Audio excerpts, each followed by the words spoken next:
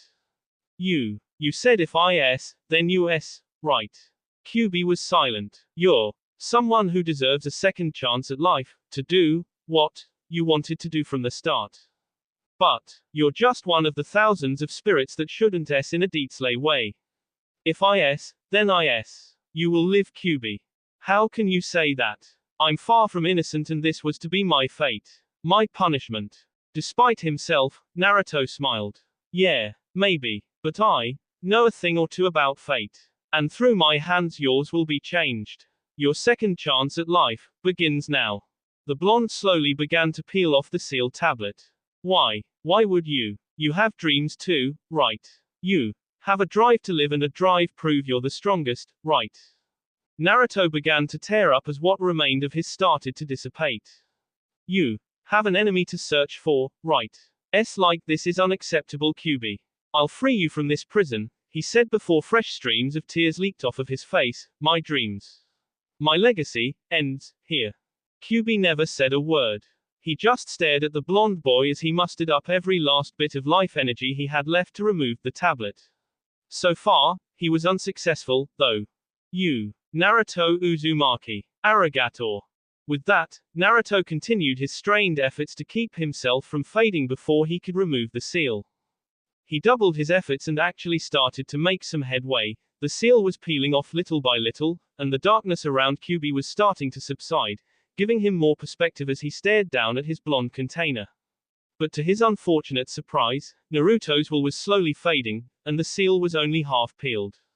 The Yuko's eyes squinted upon what he was seeing before Naruto steeled himself once again. Just a little more. Come on. Just a little. Thud. Naruto hadn't the strength left to complete his task and therefore collapsed. Lying on his front in defeat, the vanishing blonde choked a single sob before fully embracing the end. Gomenasai. Kyuubi. Despite himself and the situation, the great fox smiled with triumph. No, Kit. You've done more than enough. Out of. Meanwhile, Gaara, who had finally transformed again due to the thrill of new battles, suddenly stopped upon a tree branch when he felt something completely different from the other two chakra pulses he sensed earlier. Logically, Gaara couldn't figure out why he had stopped when he felt this presence, Something just told him to stop. He had never in his entire life felt this sort of presence. It wasn't like anything he'd truly experienced his time of existence, but something that he believed he'd seen enough of. Pure evil. Gaara frowned in the direction that he was going before turning the opposite way so he could continue where he left off with Sasuke Uchiha, and have a little fun with the pink-haired bee that confronted him earlier. Another time, perhaps, he growled to himself as he took the wise decision of staving away from the horrifying presence that he had just felt. In another area in the vast forest, Sakura and Sasuke rested at a heaven that they had deemed the safe place. Sakura sat against a tree while hugging her knees close to her chest with an empty and lifeless expression on her face. Sasuke was lounging upon a branch of that very same tree, watching a spider explore his hand with almost no life in his eyes, either. He harbored the same expression but lacked his usual intensity. There they remained, silent and miserable. Why, you ask? Oh come on, the life of the party just SD. Without any real rhyme or reason, Sasuke randomly broke the silence with a question that was questioning to say the least. How long, Sakura? He asked without really looking down at her. The pink-haired kunoichi slightly shook out of her daze and looked up at the thing she had left, her eyes remaining empty. What? She responded. Sasuke looked down at Sakura. Naruto. How long have you loved him? He asked with more clarity. Sakura stared at her teammate with the same expression, mostly attempting to find any trace of adversity or even jealousy in his voice. But not only could she not find that, but the look on his face gave off the underlying vibe that he just asked an actual question out of genuine curiosity. Sakura averted her gaze to the ground and hugged her knees tighter, unable to answer properly due to all that came between them when our favorite blonde was still alive. When Sasuke received nothing but silence, he assumed that he'd best drop it as if may not have been the best thing to bring up at a time like this. Then, I've always loved him, but I was too stupid to see what I threw away until he SD in my arms, Sakura admitted with a ping in her heart. Sasuke gave the kunoichi a questioning look, which she caught almost immediately. HN, I know exactly what's going through your head right now. I don't know why either. Please don't hate me, but because of a promise I made to my mother, I saw you as second to him, so I know, the Uchiha interjected. Sakura stared back at him. What? I always knew that something was out of whack with your so-called crush on me, almost like a transparent theme. For some strange reason I just had this feeling in my gut that you were trying to reach out to someone else, but I couldn't put my finger on it until, well. Yeah. Funny thing is, I didn't realize the truth until roughly a week ago. Around the same time that I realized what I could have had so long ago, Sakura said rather nostalgically with tears welling in her eyes once again, when we were kids. He was always there. If only to look at his smiling face, it'd be the best time of my day. The most I remember was how happy he made me, how important he made me feel, like he came to school every day to make sure I smiled. He was like an angel. Sasuke finally broke his gaze and stared back into nothingness because of the lingering pain in his heart. Sakura's voice became a little pitched and shaky, and angels can't, right, she said before sobbing all over again. Don't worry Sakura. Whatever it takes, we'll find out who did this and make them pay, Sasuke declared before jumping off of the bridge and landing beside Sakura with his hand offered to her. Come on. It's not safe here anymore. Acknowledging this, Sakura grudgingly rose to her feet as she was also aware that Gaara might be hot on their trail. With a simple nod of affirmation, the two genin zipped out of the fray once again. The beaten and bloody Nekoshi and Kitsune faced off against the mouse Kuro with terror in their hearts. Though they had survived the first 15 of his onslaught, they could tell that it wouldn't last long. He was actually trying to kill them. And with them now pinned against the stone wall of the mountain, it didn't look like he was going to struggle with that for very much longer. Sensei, Kitsune sadly groaned, please stop. You idiots failed me. And the price for failure is death, he roared before charging in for the king blow. Seeing the futility of tearing to flee, both beaten shinobi awaited their end. Kuro would hunt him down to the ends of the earth if he wanted, so running really wasn't an option. With his sword in perfect king position, the black-hearted fiend closed in on his students. Nekoshi and Kitsune closed their eyes and waited for the pain, but nothing happened. No pain, no no screaming, no maniacal laughter for a king well done, nothing. Grudgingly, Kitsune opened one of her eyes to see her sensei looking in another direction with a severely focused look on his face. After about 10 seconds, she spoke up. Sensei, aren't you gonna KMRPH? Why would you encourage him? Damn it, Nekoshi whispered with his hand over Kitsune's mouth. Finally, Kuro smiled and laughed, nah ha ha ha ha ha ha ha ha ha. Congratulations my students, you're off the hook, he said before vanishing out of sight. To where? Only he knows. After about a full minute of paralysis, Nekoshi and Kitsune both plummeted on the bottoms and shuddered wildly. Oh, my god, I've never been more scared, in my entire life, the female said through trembling breaths. Nekoshi actually found the audacity to smile. Yeah, what a thrill, man, what a thrill, he said through equally shuddered breaths. It was like the test he gave us before he was sealed away at Konoha. Kitsune leaned to her side and wrapped her arms around her partner, but this was no damn test. He was really going chaos, she said with obvious worry in her voice. Sensing this, Nekoshi nuzzled close to her. Don't worry about. We're still alive and back on Sensei's good side for some odious reason, he said. After a moment or two of awkward silence, Kitsune developed a smile that Nekoshi was all too familiar with. She started tracing circles around his chest. Ya no, Nekoshi, she began with a sultry demeanor, that experience really gave me the rush. Nekoshi smirked as he raised an eyebrow to her. Oh, really, he said. Yeah, wanna celebrate our survival with a good F. Count me in. Sakura and Sasuke continued their scale across the forest, searching for a safer place to take refuge. The mood hadn't really lifted any, it was still a morgue host thanks to Naruto's death. From tree to tree they traveled, still mourning the loss of their comrade and friend. But, without really having to speak with another, both Genin silently agreed that they had to pick up the pace. Something wasn't right. Now focused on survival, Sakura and Sasuke plastered intense looks of concentration. They had to keep their trail cold so that a certain someone didn't find them. However, Sakura was suddenly swiped away by a giant mutant hand and slammed hard against the trunk of a tree, thus, pinned her to it. Catching this immediately, Sasuke stopped and looked over to his comrade before spinning around only to meet the back hand of a more Shukaku-like Gaara. The attack was so strong and near CS-peeling that Sasuke was sent flying away until he made devastating contact with a nearby tree, where he fell to his hands and knees gasping for air. Damn it, he cursed before coughing hard. Gaara laughed maniacally before he hopped upon the branch of the tree that he pinned Sakura to, staring at her with sadistic glee. Unfortunately for her, she was still conscious. You're that girl he liked so much, Gaara deduced, sending a shiver down Sakura's spine. I wonder how much he'd thank me for sending you where he is now. At that, Sakura frowned at her attacker. You had something to do with it, didn't you? You knew this would happen. Answer me, she demanded. Now, I really don't think you're in any position to be giving me orders now, are you? Gaara said before the Shukaku hand pressed hard against the tree, applying more pressure to Sakura. What are you doing to me? She questioned through a strained breath. The half-demon's smile widened. Oh, that's just a little insurance for your demise. You see, over time, this hand will grip tighter and tighter until your frail little body is crushed into a thin slime. And please scream all you wish, it makes things more enjoyable.